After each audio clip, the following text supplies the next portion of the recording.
Saudara, kita awali Kompas Jember dengan informasi pertama. 2 pekan pasca Lebaran muncul 3 klaster pemukiman di Kota Malang, Jawa Timur. Munculnya klaster itu disebabkan banyaknya warga menerima tamu saat Lebaran. Sementara di Jember, Jawa Timur, pemerintah tetap menyiagakan ruangan dengan ventilator untuk mengantisipasi lonjakan kasus COVID pasca Lebaran. Wali Kota Malang Sutiaji menyebutkan dalam kurun waktu 2 pekan pasca Lebaran muncul 3 klaster permukiman di Kota Malang. Yang pertama di kawasan perumahan Bukit dan Permata Hijau Telogomas, kedua di Jalan Lowokdoro, dan ketiga di Jalan Tretes Selatan Lowokwaru, Kota Malang. Dari klaster pemukiman itu ada 2 pasien COVID-19 yang meninggal dunia. Munculnya klaster pemukiman salah satunya disebabkan oleh banyaknya warga yang menerima tamu saat Lebaran.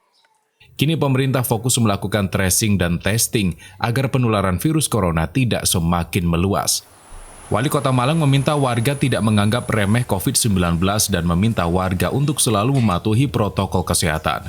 Warga dihimbau untuk saling mengingatkan dan saling menjaga antar warga.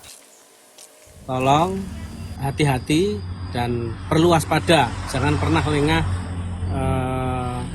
dengan tidak mengindahkan protokol kesehatan. Mengingat ada beberapa kasus, ya, kasus yang terjadi adalah kasus keluarga yang sampai saat ini kita tracing dari mana darinya, kita masih berupaya untuk memperolehnya.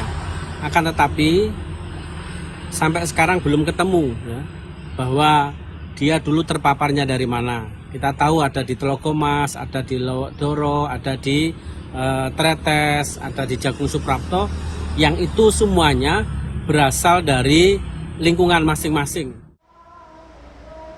Sementara itu, rumah sakit milik pemerintah Kabupaten Jember, Jawa Timur, yakni Rumah Sakit Dr. Subandi, tetap menyediakan ruang khusus perawatan pasien positif COVID-19.